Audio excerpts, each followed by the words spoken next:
بسم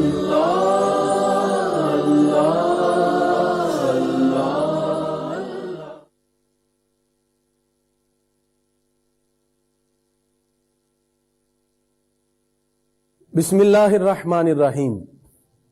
ناظرین، آج ہم چھٹے پارے سے سورۃ النساء آیت نمبر 149 سے اللہ رب العزت کے وہ احکامات، آیت نمبر 148 اور 149، جس میں پروردگار نے کچھ ایسے احکامات ذکر کیے جس کا تعلق ہماری عملی زندگی کے ساتھ ہے۔ یقیناً معاشرے میں رہتے ہوئے انسان کے جو آپس کے تعلقات اور روابط ہیں، ان میں بہت سی ایسی باتیں ہیں جس میں اسلام ہمیں کچھ اصولوں کے مطابق ان باتوں کو اپنانے کا حکم دیتا ہے۔ سورۃ النساء کی آیت نمبر 148 چھٹے پارے کے آغاز سے ہی اللہ رب العزت نے اس بات کی وضاحت فرمائی کہ کسی انسان کے لیے یہ جائز نہیں کہ وہ کسی کے رازوں سے پردہ اٹھائے اور کسی کی بات کو پیٹھ پیچھے کرے۔ اس میں غیبت بھی شامل ہے اور اس میں چغل خوری بھی شامل ہے۔ نبی کریم صلی اللہ تعالی علیہ وسلم سے صحابہ نے عرض کیا، یا رسول اللہ صلی اللہ علیہ وسلم، ہم اگر کسی کے بارے میں وہ بات کہہ رہے ہیں جو اس میں موجود ہے تو کیا یہ بھی غیبت ہے؟ آقا علیہ الصلوۃ والسلام فرماتے ہیں یہی تو غیبت ہے، اور اگر وہ اس میں بات پائی نہیں جا رہی تو پھر یہ تو بہتان ہے۔ ناظرین، پہلے 5 پاروں کے اندر ہم نے تفصیل کے ساتھ جو احکامات ذکر کیے، اس میں اللہ رب العزت نے ہمیں اعتقادات کے ساتھ عبادات اور عبادات کے ساتھ پھر عملی زندگی، اور آج سورۃ النساء آیت نمبر 148 149 ان دونوں آیت کو ملا کر، اور پھر اللہ رب العزت نے چھٹے پارے کے آغاز سے ہی جو خاص طور پر ہمیں حکم ارشاد فرمایا وہ غیبت اور چغل خوری سے بچنا ہے۔ پروردگار ارشاد فرماتا ہے، لا يحب اللہ الجہر بالسوء من القول، اللہ پسند نہیں کرتا بری بات کا اعلان کرنا، الا من ظلم، مگر وہ جس پر ظلم کیا جائے۔ اگر مظلوم اپنے ظلم کی فریاد کسی کے سامنے رکھتا ہے تو وہ غیبت میں نہیں ہے، یعنی یہ غیبت کی مستثنیات ہیں، یعنی کسی پر ظلم ہو تو وہ اپنے ظلم کو بیان کر سکتا ہے، اور کسی کا وہ عیب جس سے کوئی دوسرا مسلمان نقصان نہ اٹھا لے، اگر وہ ذکر کیا جائے اور اس کے پیچھے بھی کوئی مقصد ہو تو پھر وہ غیبت میں شامل نہیں ہوتا۔ اس کے علاوہ کسی کی بات کو ویسی اچھال دینا، ویسی کسی کے بارے میں کوئی بات اٹھا کر، یا اس نے کوئی گفتگو، کوئی بات، کوئی جملہ ایسا کسی گفتگو کے دوران کیا ہو، اس میں سے ساری گفتگو کا سیاق و سباق چھوڑ کر ایک جملہ اٹھا کر پھر اس کی جگ ہنسائی کرنا، یا کسی کی ذات کو کرٹیسائز کرنے کے لیے، اس کو حرف تنقید بنانے کے لیے، یا اس کی شخصیت کو تنقید کا نشانہ بنانے کے لیے بے جا کسی کے بارے میں ایسی باتیں کرنا، اسلام اس کی اجازت نہیں دیتا۔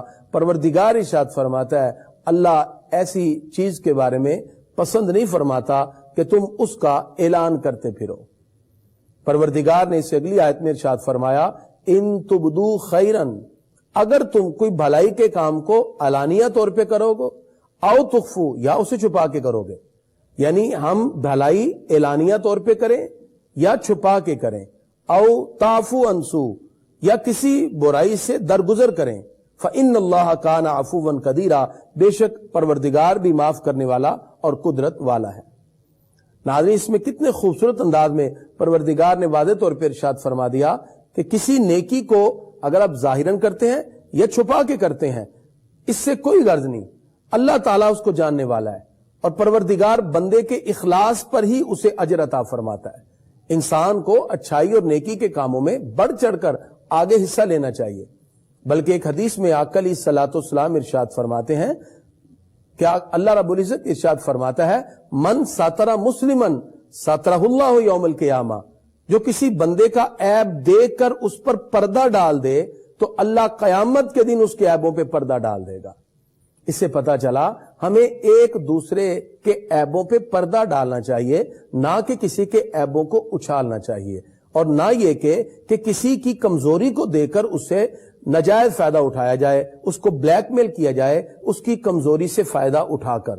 انسان ہونے کے ناطے کسی سے بھی خطا ہو سکتی ہے، لیکن اس کی خطا پر اس کو سمجھانا، اس کی کاؤنسلنگ کرنا اور اس کو راہ راست پر لانا، یہ ایک اچھا طریقہ ہے۔ اس کے لیے آپ کسی بھی اینگل اور کسی بھی انداز سے اس کو سمجھا سکتے ہیں، لیکن اس کی جگ ہنسائی کرنا اور اس کو رسوا کرنا، اسلام اس کی اجازت ہرگز نہیں دیتا۔ اللہ رب العزت نے آیت نمبر 150 میں کفار کے بارے میں ارشاد فرمایا اور واضح طور پہ ارشاد فرمایا کہ جنہوں نے اللہ اس کے رسول کا انکار کیا، ان الذین یکفرون باللہ ورسلہ، وہ لوگ جو اللہ اور اس کے رسول کا انکار کرتے ہیں، ان کو نہیں مانتے، وَيُرِيدُونَ أَن يُفَرِّقُوا بَيْنَ اللَّهِ وَرَسُولِهِ، اور اللہ اس کے رسول کے درمیان فرق کرنا چاہتے ہیں، وَيَقُولُونَ نُؤْمِنُ بِبَعْضٍ، وہ کہتے ہیں ہم کسی پر ایمان لائے، وَنَكْفُرُ بِبَعْضٍ، اور ہم کسی پر ایمان نہیں لائے۔ یہ آیت یہود و نصارہ کے بارے میں نازل ہوئی کہ جنہوں نے حضرت موسیٰ علیہ السلام پر ایمان لانے کے بعد حضرت عیسیٰ علیہ السلام اور ہمارے پیارے نبی صلی اللہ علیہ وسلم کے ساتھ انکار کیا، اور انہوں نے کہا کہ ہم صرف موسیٰ علیہ السلام کو مانیں گے، نہ عیسیٰ علیہ السلام پر نہ ہمارے پیارے نبی صلی اللہ علیہ وسلم پر ہم ایمان نہیں لاتے۔ حالانکہ ان کا دور گزر چکا، اس کے بعد جتنے بھی ادوار آئیں گے، اللہ رب العزت نے بعد میں جو انبیاء بھیجے ہر امت پہ لازم کیا کہ آنے والے انبیاء کی اطاعت کی جائے اور ان کے احکام کو مانا جائے۔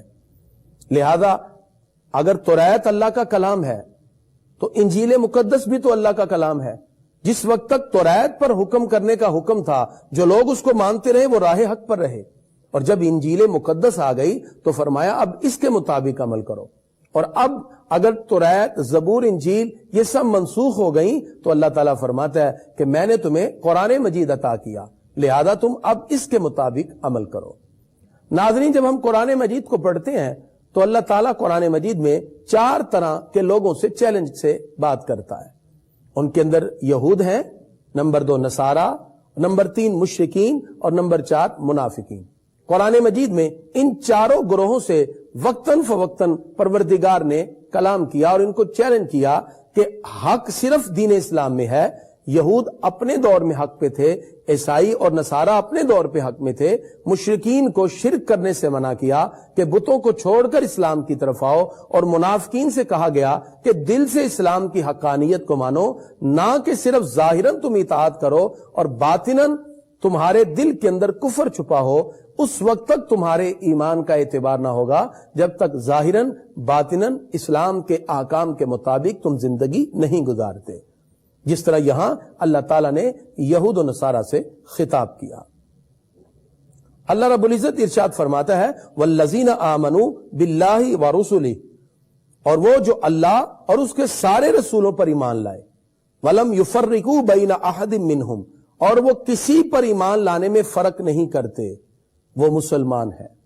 ناظرین، ہم مسلمان ہیں، ہم ساری کتابوں پر ایمان رکھتے ہیں، سارے نبیوں پر ایمان رکھتے ہیں، چونکہ ایمان والے کہتے ہی اسی ہیں الذین یؤمنون بالغیب ویقیمون الصلاۃ، جو بن دیکھے ایمان لائے، نماز قائم کریں، والذین یؤمنون بما انزل الیک وما انزل من قبلک، جو ہماری طرف اترا ہم اس قرآن پر بھی ایمان رکھتے ہیں، ہم انجیل، زبور، توریت اور تمام کے تمام جو صحائف اللہ نے باقی نبیوں کو عطا کیے، ہم سب پر ایمان رکھتے ہیں۔ ہمارے ایمان کے لیے شرط ہے کہ ساری کتابوں پر ایمان رکھا جائے، اور کسی ایک بھی رسول کا انکار ہم نہیں کر سکتے۔ جناب آدم علیہ السلام سے لے کے عیسیٰ روح اللہ تک سارے نبیوں کا، اور پھر جناب محمد رسول اللہ صلی اللہ علیہ وسلم کی شریعت اور ان کا کلمہ پڑھ کے ہم ان پر ایمان بھی رکھتے ہیں، اور انہی کے ذریعے ہمیں سابقہ کتابوں، سابقہ نبیوں پر بھی ایمان لانے کا حکم دیا گیا۔ یہ اسلام کا خوبصورت ترہ امتیاز ہے، جس کے اندر ایمان لانے میں کسی کے حوالے سے فرق نہیں کیا گیا۔ اور یہی اللہ رب العزت نے ارشاد فرمایا جو فرق نہیں کرتے، سارے نبیوں کو مانتے ہیں، لیکن عمل ہم قرآن کے مطابق کریں گے، اس لیے کہ پہلی کتابیں منسوخ ہیں۔ رسالت رسول اللہ صلی اللہ علیہ وسلم کی مانی جائے گی، احکام شرع ان کے ہوں گے، اس لیے کہ پہلے رسولوں کی شریعتوں کو منسوخ کر دیا گیا۔ اللہ تعالیٰ ارشاد فرماتا ہے اولئک سوف یؤتیہم اجورہم، جو سب کو مانتے ہیں اللہ ان کو اجر عطا فرمائے گا، وکان اللہ غفور الرحیم، بے شک اللہ بخشنے والا مہربان ہے۔ اللہ رب العزت نے اس کے بعد جو آیات بینات ہیں ان میں حضرت موسیٰ علیہ السلام کا ذکر کیا۔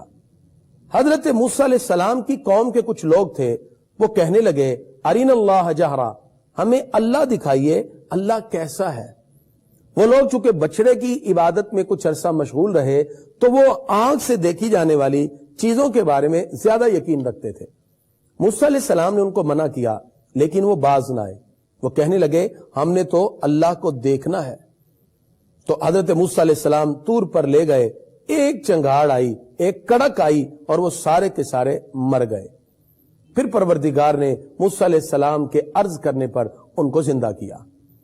اللہ تعالیٰ ارشاد فرماتا ہے تم نے بچڑے کو معبود بنایا، بعد اس کے تمہارے پاس ساری نشانی آ چکی تھی، تم نے دریا کے پانی کو دیواروں کی طرح کھڑے ہوئے دیکھا ہے اور تم اس سے گزر کے گئے ہو اور اپنی آنکھوں کے سامنے فرعون اور قبطیوں اور اس کے سارے لشکر کو غرق ہوتے ہوئے دیکھا ہے۔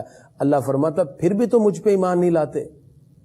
پروردگار نے یہ یہودیوں کو خطاب کیا کہ جو اس کے بعد بھی بچڑے کو معبود بنا کے پوجنے لگے۔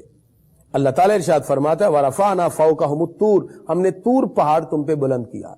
جب یہ قوم انکار کرتی ہے تو اللہ تعالیٰ پہاڑ ان کے اوپر بلند کر دیتا ہے، اور یہ ایک آنکھ سے پہاڑ کو دیکھتے تھے اور ایک آنکھ سے جھک کر یہ رخسار پر جھک کر سجدہ کر کے کہہ رہے تھے یا اللہ ہمیں معاف کر دے، تو اللہ تعالیٰ نے وہ طور پہاڑ ان سے ہٹا لیا۔ تو خالق کائنات نے اپنی نعمتیں بھی ان کو یاد دلائیں اور ان کے بارے میں جو نافرمانیاں وہ بھی یاد دلائیں۔ پروردگار نے ارشاد فرمایا ہم نے ایک دروازے سے تمہیں داخلہ کرتے ہوئے کہا تھا کہ تم سارے کے سارے کہو کہ ہمیں معافی عطا ہو جائے، لیکن تم اللہ کی مغفرت کی بجائے لفظوں کو بدلنے لگے۔ ان کو کہا گیا تھا کہ تم نے دروازے سے داخل ہونا ہے اور کہنا حتۃ لکم، کہ تمہیں مغفرت ملے، حتۃ لکم، لیکن یہ اس کو بدل کے کہتے ہیں ہنتۃ لکم، نعوذ باللہ، یعنی ہمیں گندم ملے، اور مذاق کیا اور استہزاء کیا۔ پروردگار نے پھر بھی انہیں معاف کر دیا ان کے جرم کے باوجود۔ اللہ تعالیٰ نے ارشاد فرمایا کہ جب تم داؤد علیہ السلام تک پہنچے تو ہم نے تمہیں کہا تھا کہ ہفتے کے دن تم نے مچھلیاں نہیں پکڑنی، لا تعدو فی السبت، ہفتے کے دن تم نے عبادت کرنی ہے، لیکن تم نے پھر انکار کیا۔ اللہ رب العزت ارشاد فرماتا ہے ہر وعدے کے بعد تم نے ہم سے وعدہ توڑا، ہم نے پھر بھی تمہیں منو سلوا دیا اور بہت سے انعامات اے بنی اسرائیل تمہیں عطا کیے، لیکن تم پھر بھی اللہ رب العزت کے احکام سے روح گردانی کرنے والے تھے۔ کتنے ہی ایسے وعدے ہیں جو تم نے اللہ سے کر کے توڑے، پروردگار نے پھر بھی تمہیں غرق نہیں کیا۔ من حیث القوم، طرح طرح کے عذاب ان پر بھی آتے رہے اور وہ کسی نہ کسی مشقت اور تکلیف میں اپنے ہی کیے کی وجہ سے گرفتار ہوتے رہے۔ پروردگار نے پھر اہل یہود کو خطاب کرتے ہوئے فرمایا وَبِكُفْرِهِمْ وَقَوْلِهِمْ عَلَى مَرْيَمَ بُهْتَانًا عَظِيمًا، آیت نمبر 156 156۔ اللہ تعالیٰ ارشاد فرماتا ہے تم نے مریم علیہ السلام پر بھی تہمت لگائی اور بہتان باندھا، اور انہوں نے یہ کہا کہ ہم نے عیسیٰ علیہ السلام کو قتل کر دیا۔ یہ یہودیوں کا دعویٰ تھا۔ جناب حضرت عیسیٰ علیہ السلام کو ان کے جو چند حواری تھے ان کے ساتھ بلایا گیا، اور پھر ان میں سے جس شخص نے حضرت عیسیٰ علیہ السلام کے ساتھ غداری کی اور وہ آپ کو یہودیوں کے کہنے پر ایک مکان میں لے کے آئے کہ آپ کو نعوذ باللہ سولی چڑھا دیا جائے، پھانسی دے دی جائے، صلیب پہ چڑھا دیا جائے۔ جب حضرت عیسیٰ علیہ السلام کو وہاں لایا گیا تو پروردگار نے وہی شخص جو آپ کو لایا اس کو حضرت عیسیٰ علیہ السلام کی تشبیہ دے دی، اور پروردگار نے ان کو زندہ ہی آسمان پر اٹھا لیا۔ اللہ تعالیٰ نے اس کا ذکر آیت نمبر 157 157 میں کیا ہے۔ اللہ تعالیٰ ارشاد فرماتا ہے وما قتلوہ وما صلبوہ۔ ناظرین یاد رکھیے یہودیوں کا عقیدہ ہے کہ ہم نے عیسیٰ علیہ السلام کو پھانسی دے دی، نعوذ باللہ، اور عیسائیوں نے ان کے قتل کو تسلیم کیا، اور اسلام کا نظریہ اور عقیدہ یہ ہے کہ عیسیٰ علیہ السلام قتل نہیں ہوئے، نہ ان کو سولی پہ چڑھایا گیا، بلکہ آج بھی وہ چوتھے آسمان پر زندہ ہے۔ اللہ تعالیٰ نے آیت نمبر 157 میں اس کا ذکر کیا اور صریح الفاظ کے ساتھ ارشاد فرمایا وما قتلوہ وما صلبوہ، اور نہ انہوں نے حضرت عیسیٰ علیہ السلام کو قتل کیا، وما صلبوہ، اور نہ ہی ان کو سولی پہ چڑھایا، ولیکن شبہ لہم، مگر ان کی تشبیہ دوسرے کو دے دی گئی۔ جو میں نے ابھی بتایا، ایک دوسرے شخص کو عیسیٰ علیہ السلام کی تشبیہ دے دی، اور یہودی جب کمرے میں داخل ہوئے، عیسیٰ علیہ السلام تو آسمان پہ پہنچ چکے تھے، اسی شخص کو عیسیٰ سمجھ کے سولی پہ چڑھا دیا اور کہنے لگے کہ ہم نے عیسیٰ کو پھانسی دے دی، حالانکہ وہ عیسیٰ علیہ السلام کی تشبیہ تھی، عیسیٰ علیہ السلام نہ تھے۔ اللہ تعالیٰ ارشاد فرماتا ہے وَلَٰكِن شُبِّهَ لَهُمْ، لیکن ان کی تشبیہ کا ایک اور شخص بنا دیا گیا۔ وَإِنَّ الَّذِينَ اخْتَلَفُوا فِيهِ لَفِي شَكٍّ مِّنْهُ، اللہ فرماتا ہے وہ اس بارے میں اختلاف میں بھی پڑے ہیں اور شبہ اور شک میں بھی مبتلا ہیں۔ پروردگار ارشاد فرماتا ہے یہ جو مرضی کہہ دیں، یہ ان کی صرف خیال بندیاں ہیں، ان کے گمان ہیں۔ اللہ تعالیٰ ارشاد فرماتا ہے وما قتلوہ یقیناً، یقیناً انہوں نے حضرت عیسیٰ علیہ السلام کو قتل نہ کیا، عیسیٰ علیہ السلام زندہ ہیں۔ اللہ رب العزت ارشاد فرماتا ہے آیت نمبر 158 میں بر رفعہ اللہ الیہ، بلکہ اللہ نے ان کو اپنی بارگاہ میں اٹھا لیا، اور اس کی تفصیل سورہ آل عمران میں بھی ہے۔ ناظرین یہاں تھوڑی سی بات واضح کرتا جاؤں، ہم نے پیچھے یہ بھی پڑھا تھا، پروردگار نے ارشاد فرمایا تھا انی متوفی کا ورافعک الیہ۔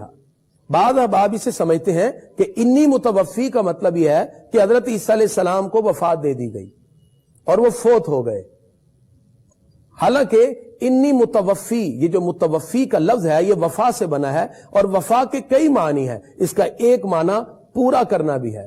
اللہ تعالیٰ ارشاد فرماتا ہے انی متوفی کا، اے عیسیٰ ہم تمہیں پوری عمر تک پہنچائیں گے، ورافعک الیہ، اور آپ کو اپنی بارگاہ میں اٹھا لیں گے، اور یہاں اس کی تصدیق ہو گئی انی متوفی کا، اور یہاں پروردگار نے ارشاد فرمایا وما قتلوہ، عیسیٰ علیہ السلام قتل نہ ہوئے بلکہ وہ آج بھی زندہ ہیں، اور قرب قیامت میں وہ زمین پر تشریف لائیں گے، اور اس کا تفصیل سے ذکر سورہ آل عمران میں ہو چکا ہے کہ حضرت عیسیٰ علیہ السلام قرب قیامت میں آئیں گے، 40 سال رہیں گے، نکاح بھی کریں گے، اور اس کے بعد آپ کا جب وصال ہوگا آقا علیہ الصلوۃ والسلام کے روضہ کے قریب آپ کی قبر مبارک بنے گی، اور وہ نبی کی حیثیت سے نہیں بلکہ آقا علیہ الصلوۃ والسلام کے امتی کی حیثیت سے، ایک خلیفہ کی حیثیت سے آئیں گے، کیونکہ سرکار نے فرمایا تھا کہ میری امت کیسے گمراہ ہوگی جس کے اول میں ہوں، جس کے آخر میں عیسیٰ ہیں، اور جس کے وسط میں امام مہدی ہے۔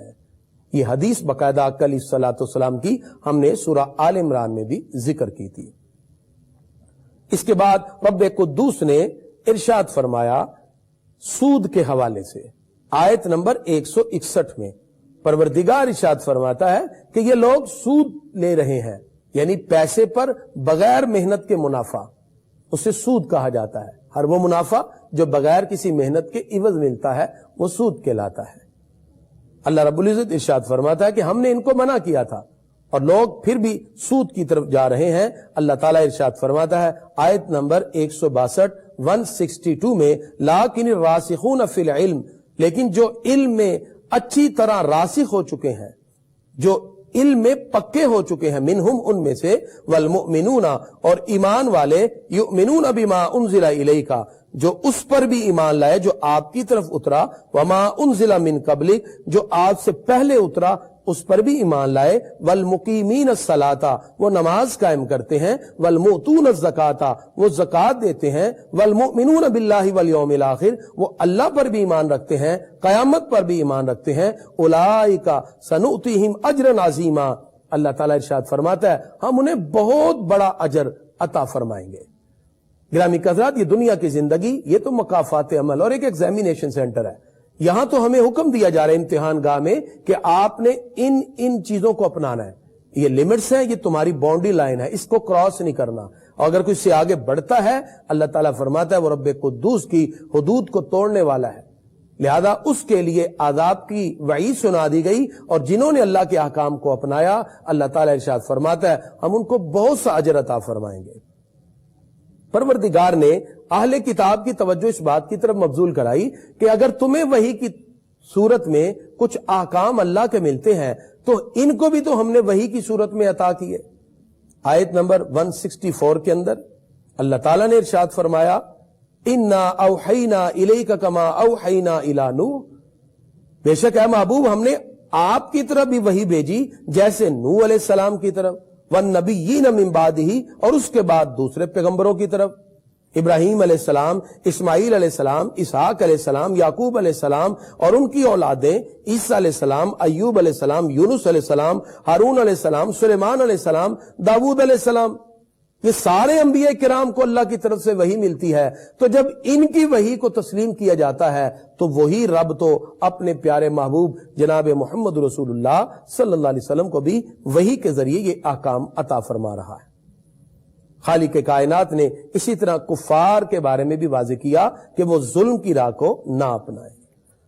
اللہ تعالیٰ نے آیت نمبر 170 میں ارشاد فرمایا، سورۃ النساء 6 پارہ، یا ایھا الناس، اے لوگو، قد جاءکم رسول، تمہارے پاس رسول آ گئے، قد جاءکم الرسول بالحق، وہ رسول جو حق کے ساتھ آئے، من ربکم، تمہارے رب کے پاس سے، جو تمہارے رب کی طرف سے حق لے کر تشریف لائے، فآمنوا خیرا لکم، تو ایمان لاؤ، یہی تمہارے لیے بہتر ہے۔ اللہ تعالیٰ نے جناب حضرت عیسیٰ علیہ السلام کے بابت ارشاد فرمایا، کچھ لوگ ان کے بارے میں کہہ رہے تھے کہ وہ خدا یا خدا کے بیٹے ہیں۔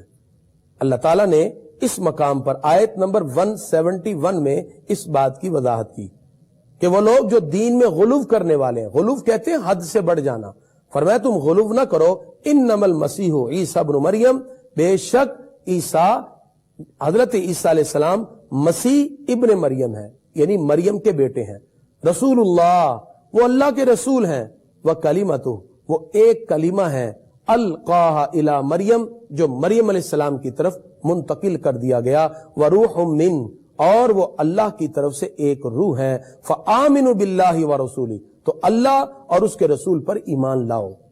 جناب عیسیٰ علیہ السلام کے بارے میں پروردگار نے ارشاد فرمایا، ان کی وہی شان مانو جو اللہ نے ان کو عطا کی، اور اسی میں ان کی عظمت ہے۔ پروردگار ارشاد فرماتا ہے، وَلَا تَقُولُوا ثَلَاثَةٌ، یہ نہ کہو کہ اللہ تین میں سے تیسرا ہے۔ اللہ، عیسیٰ، روح القدس، جیسے بعد میں کہا اقنوم ثلاثہ، کہ یہ تین ملے تو ایک خدا بنتا ہے۔ اللہ تعالیٰ فرماتا ہے، وَلَا تَقُولُوا ثَلَاثَةٌ، ثلاثہ نہ کہو، تین نہ کہو، انتہوا خیرا لکم، اس سے بعد آؤ، یہ تمہارے لیے بہتر ہے۔ انما اللہ الہ واحد، بے شک اللہ ایک ہی ہے، سبحانہ، وہ اس سے پاک ہے، ان یکون لہ ولد، کہ اس کا بھی کوئی بیٹا ہو، لہو ما فی السماوات و ما فی الارض، زمین و آسمان میں جتنی بھی چیزیں ہیں وہ ساری پروردگار کی ہیں۔ اور اللہ تعالیٰ ارشاد فرماتا ہے، جناب حضرت مسیح علیہ السلام کو بھی اللہ کا بندہ بننے میں کوئی آر نہیں ہے، اور یہی ان کی عظمت، یہ ان کی شان ہے، لہذا تم دین میں غلو نہ کرو، حد سے نہ بڑھو۔ اسی طرح اللہ رب العزت نے ارشاد فرمایا کہ میں نے اپنے محبوب کی صورت میں تمہیں ایک عظیم شخصیت عطا کی جو اللہ کی برہان ہے۔ برہان، ناظرین، اس واضح دلیل کو کہتے ہیں جو کسی کے ہونے پر دلالت کرے۔ ہمارے پیارے نبی صلی اللہ علیہ وسلم اللہ کی طرف سے ایک واضح دلیل ہے۔ اللہ تعالیٰ نے آیت نمبر 174 سورۃ النساء 174 میں ارشاد فرمایا، یا ایھا الناس، اے لوگو، قد جاءکم برہان من ربکم، تمہارے پاس اللہ کی طرف سے واضح دلیل آ گئی، وانزلنا الیکم نورا مبینا، اور ہم نے تمہاری طرف ایک روشن نور اتارا۔ آقا علیہ الصلوۃ والسلام کی حقیقت بشریت کامل کے ساتھ ساتھ نور سے بھی متصف کر دی گئی۔ آقا علیہ الصلوۃ والسلام صفت نورانیت کے اعتبار سے اللہ سے احکام لیتے ہیں، اور صفت بشریت کے اعتبار سے اسے مخلوق میں تقسیم کر دیتے ہیں۔ اور اس کے بعد پروردگار نے کلالہ کے احکام ذکر کیے۔ کلالہ اسے کہتے ہیں کہ اگر کوئی فوت ہو اور اس کی کوئی بھی اولاد نہ ہو، جیسے حضرت جابر کے بارے میں ہے، وہ بیمار تھے، آقا علیہ الصلوۃ والسلام تشریف لائے، آپ نے وضو کیا اور سرکار دو عالم علیہ الصلوۃ والسلام نے وضو کا پانی ان پہ ڈالا، آنکھیں بند کر کے لیٹے تھے، حضرت جابر نے آنکھیں کھولی اور انہوں نے کہا کہ شاید اس بیماری میں دنیا سے چلا جاؤں۔ آقا علیہ الصلوۃ والسلام نے فرمایا، نہیں جابر، تم اس بیماری میں دنیا سے نہ جاؤ گے۔ پھر نبی کریم صلی اللہ علیہ وسلم سے انہوں نے سوال کیے، یہ حدیث بخاری و مسلم میں موجود ہے، اور سنن ابی داؤد کے اندر بھی یہ روایت موجود ہے کہ آقا علیہ الصلوۃ والسلام نے فرمایا کہ ہمیں علم ہے کہ تم اس بیماری سے فوت نہ ہوگے۔ انہوں نے عرض کیا، پیارے آقا، میری اولاد نہیں تو میری وراثت کا، جائیداد کا کیا بنے گا؟ تو پھر ان کے بارے میں احکام رب قدوس نے ذکر کیے۔ اللہ تعالیٰ آیت نمبر 176 میں ارشاد فرماتا ہے یستفتونک، یہ آپ سے فتویٰ پوچھتے ہیں، سوال کرتے ہیں، تو آپ کہہ دیجئے اللہ تمہیں کلالہ کے بارے میں فتویٰ دیتا ہے، اگر کسی مرد کا انتقال ہو جو بے اولاد ہے اور اس کی بہن ہو ایک، تو ترکہ میں اس کی بہن کو آدھا حصہ مل جائے گا، اور مرد اپنی بہن کا وارث ہوگا اگر بہن کی اولاد نہیں ہے۔ اگر بہن فوت ہو جائے اور بہن کی اولاد نہیں ہے تو پھر جو اس کا بھائی ہے وہ اس کے ترکہ میں وارث بنے گا، اور اگر دو بہنیں ہوں تو پھر ترکہ میں سے 2/3 2/3 ملے گا، بہنوں میں تقسیم ہوگا۔ اس طرح اللہ رب العزت نے یہ احکام سورۃ النساء کے اختتام میں ذکر کیے۔ ناظرین، سورہ مائدہ، سورہ مائدہ کی 120 آیات ہیں۔ مائدہ ایک دسترخوان کو کہتے ہیں، اور اس سورہ مبارکہ کے اندر چونکہ ایک دسترخوان کا ذکر ہے، اس لیے اس سورہ طیبہ کے اندر جو مدینہ طیبہ میں نازل ہوئی، اس میں ایک آیت جو ہے الیوم اکملت لکم دینکم، یہ جو آیت ہے یہ حجۃ الوداع کے موقع پر میدان عرفات میں نازل ہوئی۔ اس سورہ مبارکہ کے اندر پروردگار نے جو احکامات ذکر کیے، اس میں اللہ رب العزت نے کچھ تکمیل اسلام کے حوالے سے اور کچھ ہماری عملی زندگی کے حوالے سے، اور خاص طور پر حلت اور حرمت کے بہت سے مسائل کھانے اور پینے کے حوالے سے اس سورہ مبارکہ میں ذکر ہوئے۔ اس سورہ مبارکہ کا آغاز اس آیت سے ہوتا ہے، یا ایھا الذین آمنوا اوفوا بالعقود، اے ایمان والو اپنی باتیں پوری کرو۔ ناظرین، قول اور گفتگو اور بات اور وعدے کی پاسداری اسلام ہمیں بار بار حکم دیتا ہے۔ آخر اس کی کیا وجہ ہے؟ اس کی وجہ یہ ہے کہ جس قوم کے اندر وعدے کر کے توڑ دیے جائیں، جہاں وعدوں کی پاسداری نہ ہو، تو پھر عوامی گناہوں کے اندر مبتلا ہو جاتے ہیں۔ اس لیے جب وعدہ کریں تو پورا کریں۔ در حقیقت یہ خطاب اہل کتاب سے ہے۔ اہل کتاب یہود و نصارہ جو اپنی کتابوں میں پڑھتے رہے کہ نبی آخر الزمان تشریف لائیں گے، بلکہ یہ فخر سے کہتے تھے کہ ایک اللہ کے آخری نبی تشریف لائیں گے، جب وہ آئیں گے تو دیکھنا پھر ہم ان کے ناموں سے کس طرح اللہ رب العزت سے برکت حاصل کرتے ہیں۔ بلکہ سرکار کی ولادت سے پہلے بھی یہود جب کسی قبیلے کے خلاف جنگ ہوتی تو دعا کرتے، یا اللہ نبی آخر الزمان کے صدقے میں فتح یابی عطا فرما۔ یہ ان کا طریقہ پہلے سے رہا۔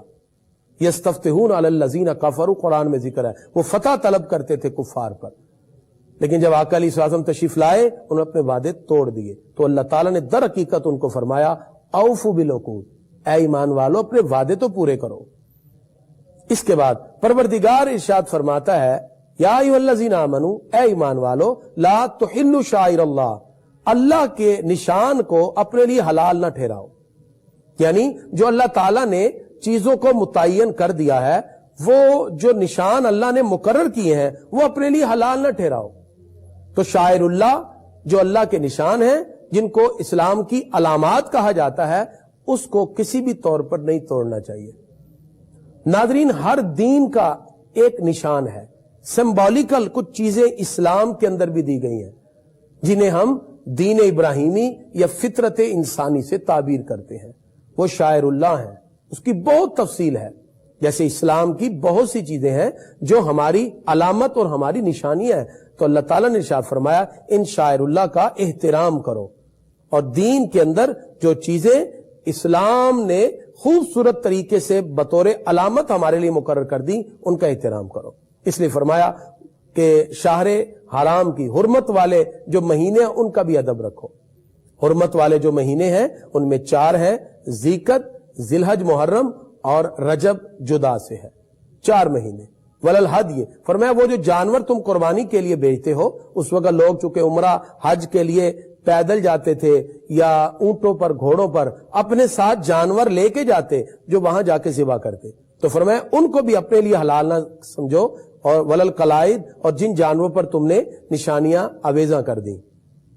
لہذا جب بیت اللہ کے ارادے سے تم چل پڑے تو پھر تم نے اب اللہ رب العزت کے لیے وہ جانور وقف کر دیا، وہ اللہ کے ہیں۔ اس سے پتہ چلا جو چیزیں اللہ اور اس کے رسول کے نام پہ وقف ہو جائیں پھر وہ اللہ اس کے رسول کی ہیں۔ لہذا مسجدوں کی جگہ وہ مقامات جس کو ہم وقف کر دیتے ہیں وہ پھر اللہ اس کے رسول کے ہو جاتے ہیں۔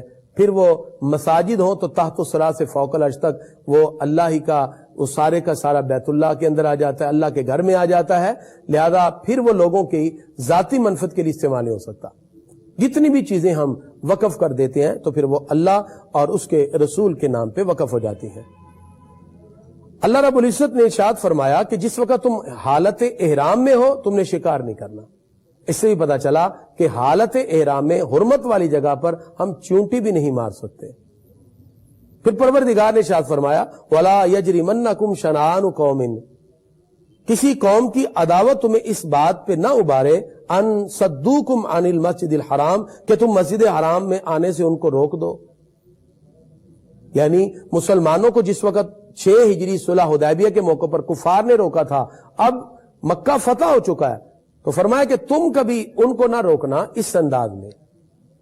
یہ کیونکہ قبیلوں کے درمیان عداوت تھی تو منع کر دیا گیا۔ فرمایا وَتَعَاوَنُوا عَلَى الْبِرِّ وَالتَّقْوَىٰ، نیکی اور پرہیزگاری کے کاموں میں ایک دوسرے کی مدد کرو، وَلَا تَعَاوَنُوا عَلَى الْإِثْمِ وَالْعُدْوَانِ، اور گناہ اور زیادتی کے کاموں میں ایک دوسرے کی مدد نہ کرو۔ ناظرین، اب حرمت والی چیزوں کا ذکر ہے۔ کون کون سی چیزیں اللہ تعالیٰ نے ہمارے لیے حرام کر دی کھانے پینے کے لحاظ سے؟ آیت نمبر 3 سورہ مائدہ 6 پارہ، اللہ تعالیٰ ارشاد فرماتا ہے حرمت علیکم المیتہ، مردار تم پر حرام ہے۔ اگر کوئی جانور ہے وہ خود ہی مر گیا، آپ نے دیکھا صبح کے وہ تو مرا ہوا ہے تو مردار ہے، اس کو نہیں کھا سکتے۔ والدم، خون حرام ہے، بہتا ہوا خون۔ ولحم الخنزیر، خنزیر کا گوشت حرام ہے۔ وما اہل لغیر اللہ بہ، جس کو ذبح کرتے وقت اللہ کے سوا کسی اور کا نام لیا جائے۔ کفار بتوں کے سامنے رکھ کے یوں کہتے بسم اللات والعزیٰ، لات اور عزیٰ کے نام سے ہم ذبح کرتے ہیں، تو فرمایا یہ حرام ہے تمہارے لیے۔ اللہ کے نام سے جب بھی ذبح کرو بسم اللہ اللہ اکبر۔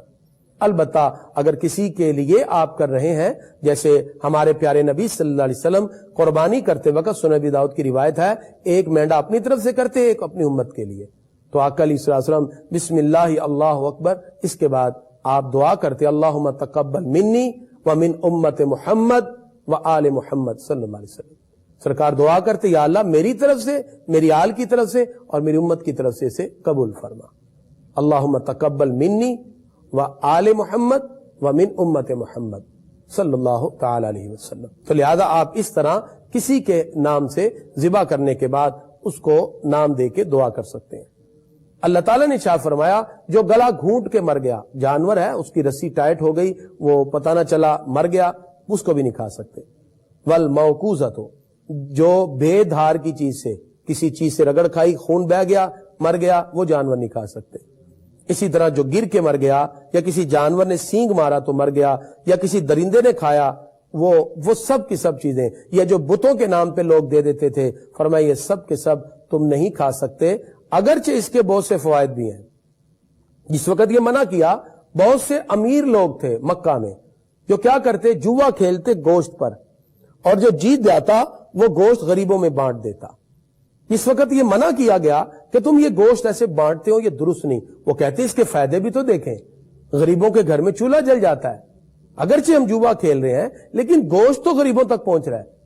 تو بتا دیا گیا کہ تمہارے اس نفع سے، یہ جو تمہیں نظر آ رہا ہے، اس سے اس کی برائیاں زیادہ ہیں، لہذا جوا نہیں کھیل سکتے، اور تم یہ جو گوشت ایسے بانٹتے ہو غریبوں میں جوا کھیلنے کے بعد، پھر جو جیتتا ہے فرمایا یہ درست نہیں۔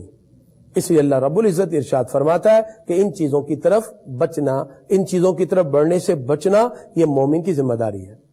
اس کے بعد جو آیت کریمہ ہے، حضرت عمر فاروق رضی اللہ عنہ کے پاس ایک یہودی آیا، اس نے کہا اے امیر المومنین، تمہاری کتاب میں ایک ایسی آیت ہے، اگر ہم پہ نازل ہوتی تو ہم عید کا دن مناتے۔ فرمایا کون سی؟ اور یہ آیت اس یہودی نے پڑھی۔ فاروق اعظم نے فرمایا اس دن ہماری 2 عیدیں تھیں۔ فرمایا ایک تو اس دن جمعہ تھا، جامع ترمذی سے پڑھ رہا ہوں، اور دوسرا عرفہ کا دن تھا، اور یہ خطبہ حجۃ الوداع کے موقع پر آیت نازل ہوئی، اور وہ آیت یہ ہے الیوم اکملت لکم دینکم۔ اللہ تعالیٰ فرماتا ہے آج میں نے تمہارے لیے دین کو مکمل کر دیا۔ وَأَتْمَمْتُ عَلَيْكُمْ نِعْمَتِي، میں نے اپنی نعمتیں تم پر تمام کر دیں۔ وَرَضِيتُ لَكُمُ الْإِسْلَامَ دِينًا، اور تمہارے لیے دین اسلام کو پسند کیا۔ تو اللہ تعالیٰ نے جو ہمارے لیے دین پسند کیا ہے، اللہ کا پسندیدہ دین اسلام ہے۔ جو چیزیں حرام قرار دے دی گئیں، اس کے بعد پروردگار نے فرمایا اگر تم میں سے کوئی مجبور ہے حد سے بڑھنے والا نہیں ہے، مجبور ہے کھانے کے لیے کچھ نہیں، تو پھر وہ مردار کھا سکتا ہے، پھر وہ ان چیزوں کا استعمال کر سکتا ہے۔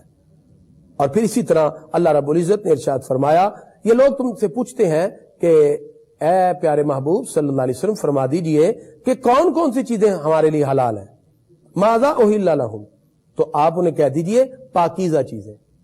ناظرین، اسلام کا خوبصورت فلسفہ اس مقام پہ ذہن میں رکھیں، اسلام نے ہر وہ چیز کو ہمارے لیے جائز قرار دیا جو پاک بھی ہے اور حلال بھی ہے۔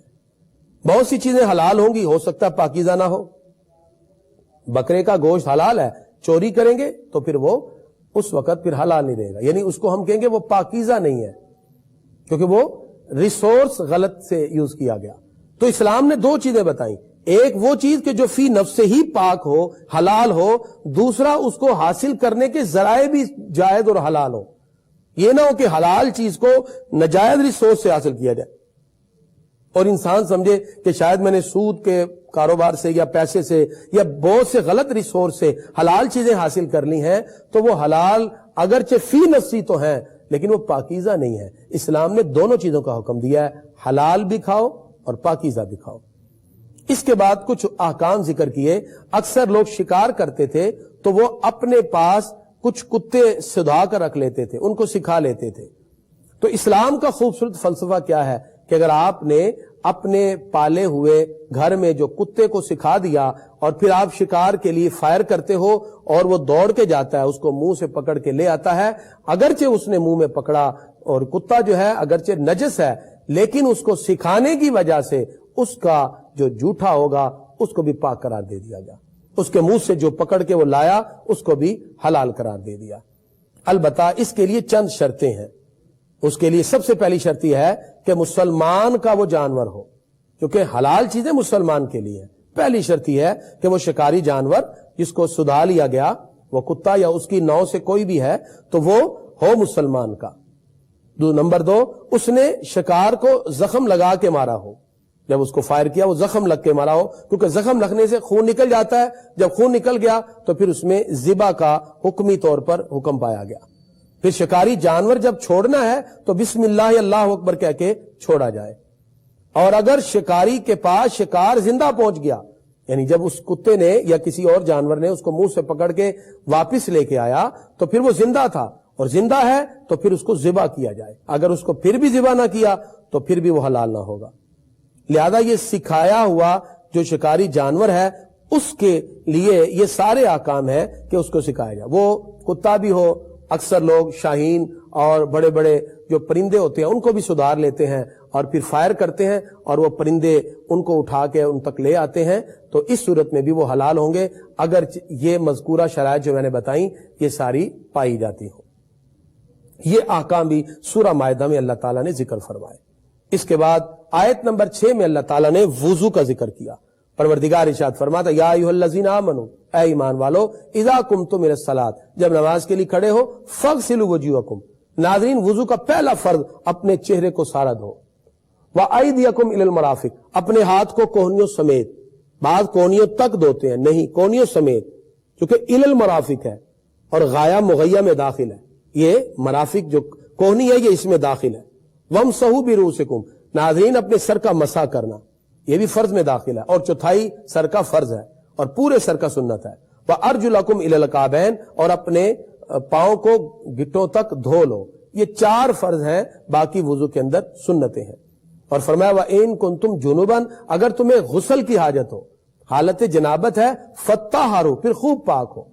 اس کے لیے اگر غسل جنابت کرنا ہے تو سب سے پہلے آپ استنجا کریں گے، ناپاکی کو دور کریں گے، پھر وضو کریں گے، پھر وضو کرنے کے بعد پورے بدن پر 3 مرتبہ پانی بہائیں گے اور پورا بدن اچھی طرح صاف کر لیں گے تو آپ غسل جنابت کر لیتے ہیں۔ اللہ تعالیٰ ارشاد فرماتا ہے اگر تم حالت سفر میں ہو یا تم کسی بول و براز سے قضائے حاجت سے آئے ہو، او لامستم النساء، یا تم عورتوں کے قریب گئے لیکن پانی نہیں مل رہا یا بیماری ہے، پانی یوز کرنے سے بیماری بڑھ جائے گی، فلم تجدوا ماء فتیمموا صعیدا طیبا، تو پاک مٹی سے تیمم کرو۔ تیمم میں ایک نیت ہے. سب سے پہلے جیسے آپ ظہر کی نماز پڑھنے لگے، بیمار ہیں، پتھر جن سے زمین کچھ بھی ہے، آپ نیت کریں میں ظہر کی نماز کے لیے تیمم کی نیت کرتا ہوں یا کرتی ہوں. ہاتھ اپنا ماریے اور چہرے پر، پھر اپنا ہاتھ ماریے اور کپڑے اوپر کر کے ایک مرتبہ ایسے اپنے بازو پر پھیر لیں. بس یہ تیمم ہے. اس کے بعد آپ نماز ادا کر سکتے ہیں، سنتیں اور قرآن بھی پڑھ سکتے ہیں. پھر پروردگار نے انصاف کا حکم دیا. ناظرین، کسی بھی معاشرے کی ترقی کے لیے سب سے بنیادی چیز وہ یہ ہے کہ سب کے سب لوگ قانون کے مطابق چلیں، قانون سے کوئی بھی اپنے آپ کو مبرہ نہ سمجھے. اس لیے اسلام نے ریسپیکٹ آف لا، احترام قانون کا خوبصورت تصور دیا. عدل و انصاف وہ ایک جگہ پر، احترام قانون اپنی جگہ پر.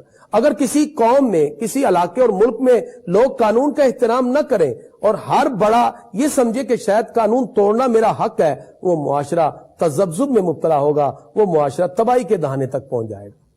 اللہ تبارک و تعالیٰ نے آیت نمبر 8 کے اندر اس کا ذکر کیا. سورہ مائدہ پارہ 6. پروردگار ارشاد فرماتا یا ایھا الذین آمنو، اے ایمان والو، کونوا قوامین للہ شہداء بالقسط، سب کے سب انصاف کے ساتھ گواہی دینے والے ہو جاؤ.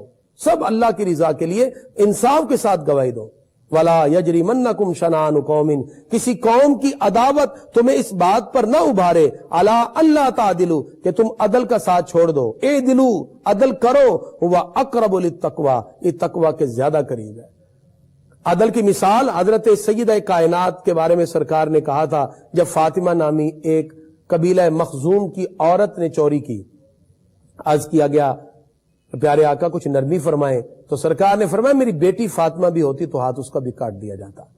مولا علی کی زرہ گم ہو گئی تو آپ قاضی شرائع کی عدالت میں کھڑے دکھائی دیتے ہیں.